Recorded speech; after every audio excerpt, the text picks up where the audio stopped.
दोस्तों, आज हम चाणक्य नीति के बारे में जानेंगे। आचार्य चाणक्य को कौटिल्य नाम से भी जाना जाता है और वह चंद्रगुप्त मौर्य के महामंत्री थे।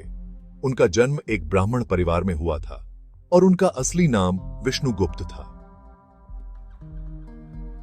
आचार्य चाणक्य का गोत्र कोटिल था और इसलिए उनका नाम कौटिल्य भी पड़ गया। आचार्य चाणक्य को लगभग हर विषय की जानकारी थी और खगोल विज्ञान का तो पूरा ज्ञान था।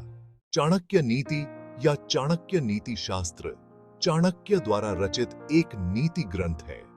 संस्कृत साहित्य में नीतिपरक ग्रंथों की कोटि में चाणक्य नीति का महत्वपूर्ण स्थान है। इसमें सूत्रात्मक शैली में जीवन को सुखमय एवं सफल बनाने के लिए उपयोगी सुझाव दिए गए हैं। बता दें कि चाणक्य नीति ग्रंथ में कुल 17 अध्याय हैं।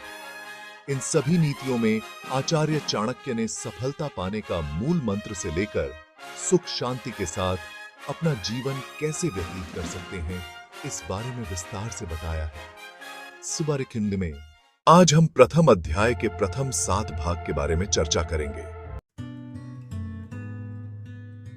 किसी कष्ट अथवा आपत्ति काल से बचाव के लिए धन की रक्षा करनी चाहिए। धन खर्च करके भी स्त्रियों की रक्षा करनी चाहिए, परंतु स्त्रियों और धन से भी आवश्यक है कि व्यक्ति स्वयं की रक्षा करे। मैं तीनों लोकों पृथ्वी, अंतरिक्ष और पाताल के स्वामी सर्वशक्तिमान सर्वव्यापक परमेश्वर विष्णु को सिर झुकाकर प्रणाम करता हूं। प्रभु को प्रणाम करने के बाद मैं अनेक शास्त्रों से एकत्रित किए गए राजनीति से संबंधित ज्ञान का वर्णन करूंगा। सत्तमः अर्थात श्रेष्ठ पुरुष। इस शास्त्र का विधि पूर्वक अध्ययन करके यह बात भली प्रकार जान जाएंगे कि वेद आदि धर्मशास्त्रों में कौन से कार्य करने योग्य बताए गए हैं और कौन से कार्य ऐसे हैं जिन्हें नहीं करना चाहिए।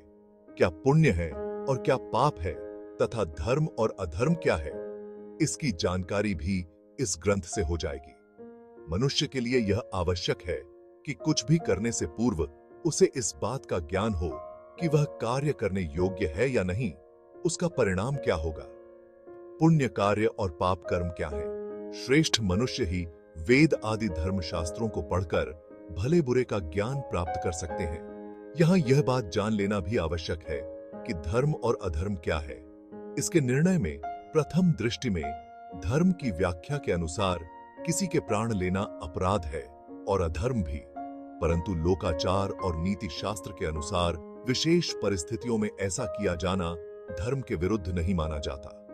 पापी का वध और अपराधी को दंड देना इसी श्रेणी में आते हैं। श्री कृष्ण ने अर्जुन को युद्ध की प्रेरणा दी। उसे इसी विशेष संदर्भ में धर्म कहा जाता है।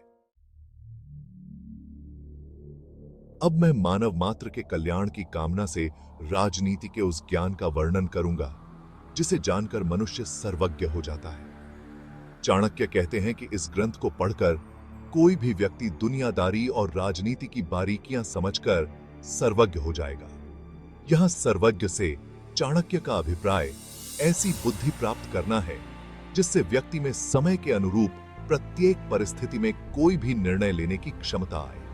जानकार होने पर भी यदि समय पर निर्णय नहीं लिया तो जानना समझना सब व्यर्थ है। अपने हितों की रक्षा भी तो तभी संभव है।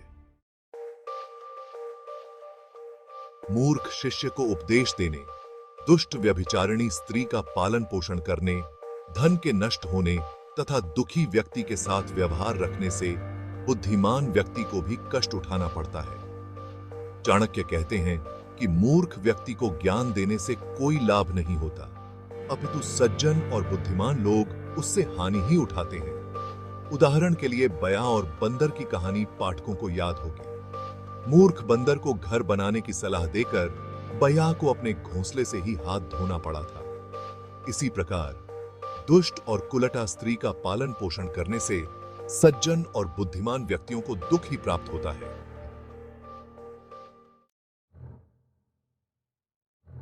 दुष्ट स्वभाव वाली, कठोर वचन बोलने वाली, दुराचारिणी स्त्री और धूर्त, दुष्ट स्वभाव वाला मित्र, सामने बोलने वाला मुंहफट नौकर, और ऐसे घर में निवास जहां सांप के होने की संभावना हो।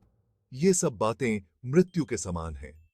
जिस घर में दुष्ट स्त्रियां होती हैं, वहां गृहस्वामी की स्थिति किसी मृतक के समान ही होती है, क्योंकि उसका कोई वश नहीं चलता और भीतर ही भीतर कुढ़ते हुए वह मृत्यु की ओर सरकता रहता है। इसी प्रकार दुष्ट स्वभाव वाला मित्र भी विश्वास के योग्य नहीं होता, न जाने कब धोखा दे दे। जो नौकर अथवा आपके अधीन काम करने वाला कर्मचारी उलटकर आपके सामने जवाब देता है, वह कभी भी आपको असहनीय हानि पहुंचा सकता है। ऐसे सेवक के साथ रहना अविश्वास के घूंट पीने के समान है। इसी प्रकार जहां सांपों का वास हो, वहां रहना भी खतरनाक है। न जाने कब सर्पदंश का शिकार होना पड़ जाए। किसी कष्ट अथवा आपत्तिकाल से बचाव के लिए धन की रक्षा करनी चाहिए और धन खर्च करके भी स्त्रियों की रक्षा करनी चाहिए। परंतु स्त्रियों और धन से भी अधिक आवश्यक यह है कि व्यक्ति अपनी रक्षा करे। बुद्धिमान व्यक्ति को चाहिए कि वह आपत्ति अथवा बुरे दिनों के लिए थोड़ा थोड़ा धन बचाकर उसकी रक्षा करे, अर्थात धन का संग्रह करे। समय पड़ने पर संचित धन से भी अधिक अपनी पत्नी की रक्षा करना आवश्यक है, क्योंकि पत्नी जीवन संगिनी है। बहुत से ऐसे अवसर होते हैं जहां धन काम नहीं आता, वहां जीवन साथी काम आता है। इसी संदर्भ में वृद्धावस्था में पत्नी की अहम भूमिका होती है।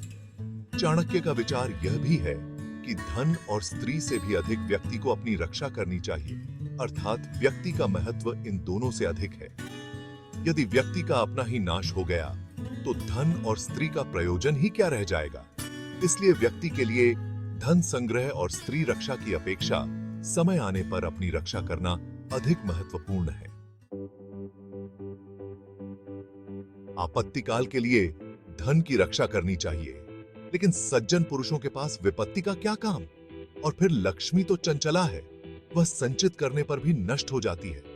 चाणक्य का कहना है, मनुष्य को चाहिए कि वह आपत्तिकाल के लिए धन का संग्रह करे, लेकिन धनी व्यक्ति ऐसा मानते हैं कि उनके लिए आपत्तियों का कोई महत्व नहीं है, क्योंकि वे अपने धन से सभी आपत्तियों से बच सकते हैं। परंतु वे यह नहीं जानते थे कि लक्ष्मी भी चंचल है, किसी भी समय वह मनुष्य को छोड़कर जा सकती है। ऐसी स्थिति में यह इकट्ठा किया हुआ धन भी किसी समय नष्ट हो सकता है। बाकी 10 भाग की चर्चा अगले वीडियो में करेंगे। तब तक आपकी अनुमति चाहता हूँ। इस तरह के और वीडियो देखने के लिए कृपया सब्सक्राइब करें, लाइक करें और कमेंट करें। धन्यवाद।